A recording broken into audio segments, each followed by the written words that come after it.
Hey, good evening. It's Thursday, October 14th. Again, thanks so much for being here. I'm going to continue with the theme I talked about this morning about interpreting the times, but this might be a little different than what you're expecting next.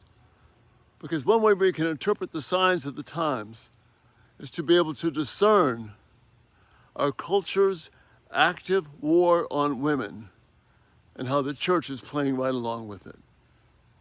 Our culture's active war on women. We've got to be able to interpret this. How did God create man and woman? He created them as a team, as co-equal image bearers to occupy and control the earth for the glory of God to accomplish his purpose. When Adam is given, he starts off, we see in Genesis 2, where Adam begins this task. And he names the animals, and he does the things God calls him to do. But there's something missing. There was not a helper suitable for Adam. The helper was not to be the helper to Adam per se, but to help Adam fulfill the creation mandate in chapter 1. As co-equal image bearers to subdue the earth for the glory of God, to occupy and control it for the glory of God.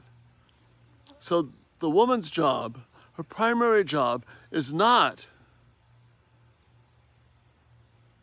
to help Adam as Adam.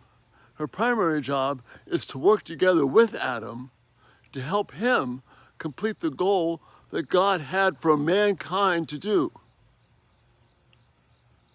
Not for Adam to do, but for man to do. Man and woman to do, and they needed to be together to do this.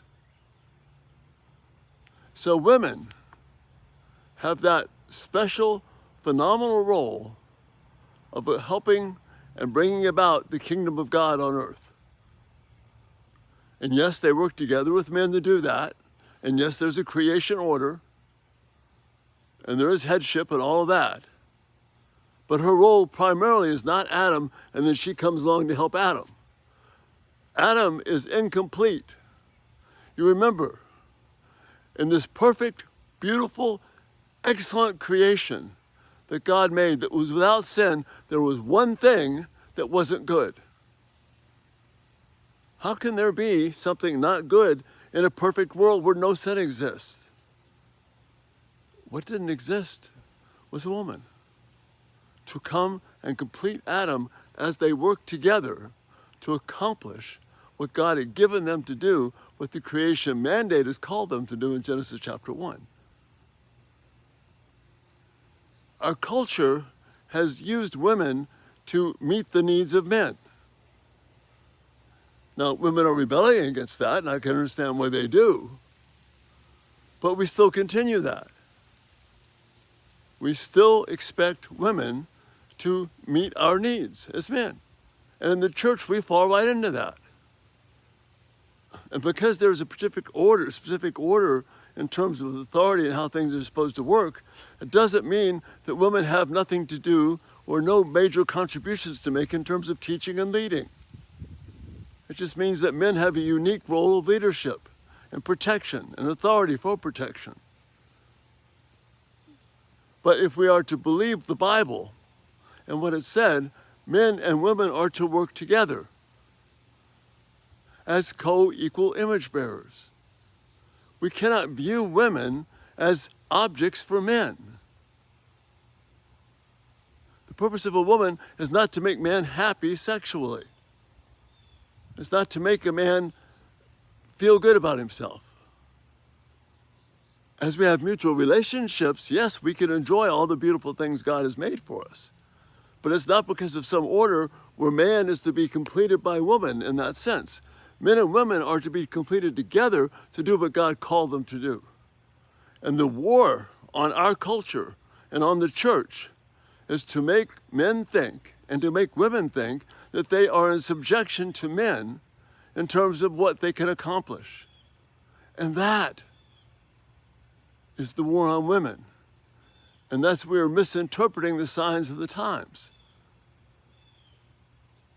We need to restore women to to the proper place that Adam saw. He was excited to see Eve because now, remember, there's no sin. So Adam's not thinking selfishly here. Adam is now realizing, I can be about what God's called me to be. This is why the ugly sin of pornography and abuse is strangling our church. Women are not to be used this way. They're not objects. They're co-equal image bearers. You give that some thought tonight. I'll come back to it tomorrow because this is an important topic, because if we're going to interpret the times correctly, we need to interpret how we have been allowed to think of women as objects and not to value them for what God made them to be, co-equal image bearers to bring about the kingdom of God on earth. And that's the thought for this night. Again, love your thoughts and feedback. Got a couple comments today about some previous video that touched on this theme. I'm going to stay with it because it's huge. If you haven't subscribed, please turn on post notifications. Videos will come right to you. Check us out at everydaytalk247.com. Great resource section there for you. Thank you for your support. Thank you for the comments and the interaction. This is so huge. Again, thanks for being here tonight. And focus on that reality. Let's interpret the times correctly and see women and men as working together as co-equal image bearers to bring about the kingdom of God on earth. You have a great evening. Thanks so much for being here, and Lord willing, we'll see you in the morning. Bye-bye.